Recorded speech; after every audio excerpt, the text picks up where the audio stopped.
আসসালামু আলাইকুম। কেমন আছেন সবাই? আশা করি সবাই ভালো আছেন। তো বন্ধুরা আমরা কিন্তু অনেক সময় বেড়াইতে যাই একা।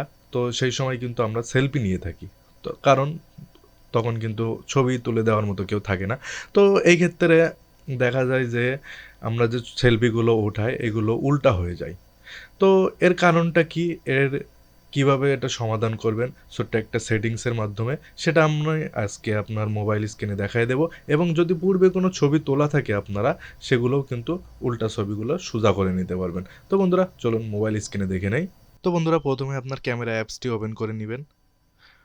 নেওয়ার পরে এখান থেকে আপনারা সেটিংস অপশনে চলে যাবেন। যাওয়ার পরে একটু নিচের দিকে আসলে দেখতে পাচ্ছেন যে এখানে মিরর সেলফি নামের একটা অপশন আছে। দেখেন এটা কিন্তু আমার বন্ধ করা আছে। তো এটা যদি আপনার অন থাকে তাহলে কিন্তু আপনার এই ছবিগুলো এখানে লেখাই আছে যে মিরর লেফট অর রাইট। তো এখানে লেফটের গুলো রাইটে দেবে, রাইটের গুলো কিন্তু লেফটে দেবে। সেটিংটা যদি অন করা থাকে তো আপনারা অবশ্যই এই সেটিংসটা অফ করে রাখবেন, তাহলে কিন্তু আপনাদের এই ছবিগুলো আর উল্টে যাবে না। তো ক্যামেরার সেটিংসটা করে ফেললেন এত সময়ে। তো এখন যে কাজটি করবেন, গুগল ক্রোম ব্রাউজারটা ওপেন করে নেবেন। নেওয়ার পরে এখানে সার্চ অপশনে গিয়ে ফিলিপ ফটো লিখে সার্চ করবেন। করার পরে প্রথমে যে এই ওয়েবসাইটটা আছে এটা আপনারা ট্যাপ করবেন। করার পরে এখানে দেখতে পাচ্ছেন এই যে চুজ ফাইল, এই চুজ ফাইলে ট্যাপ করবেন। করার পরে আপনাদের যে ইমেজটা আপনারা যেটা সোজা করতে চাচ্ছেন সেটা এখানে সিলেক্ট করে দিবেন।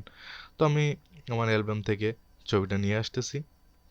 তো আমি এটাকে সিলেক্ট করে দিলাম। তো দেখতে পাচ্ছেন এখানে কিন্তু পেছনের লেখাগুলো উল্টা আছে। তো জাস্ট নিচে ফিলিপে একটা ট্যাপ করে দিবেন।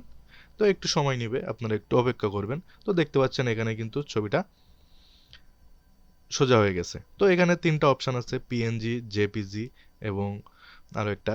তো এখান থেকে আপনারা যেকোনো সাইজে এতে কিন্তু ট্যাপ করলেই সেটা ডাউনলোড হয়ে যাবে অটোমেটিক্যালি। বন্ধুরা ভিডিওটি কেমন লাগলো অবশ্যই কমেন্ট করে জানাবেন আর চ্যানেলটি সাবস্ক্রাইব করে অবশ্যই বেল আইকনটি অন করে রাখবেন। দেখা হবে পরবর্তী কোনো ভিডিওতে। আল্লাহ হাফেজ।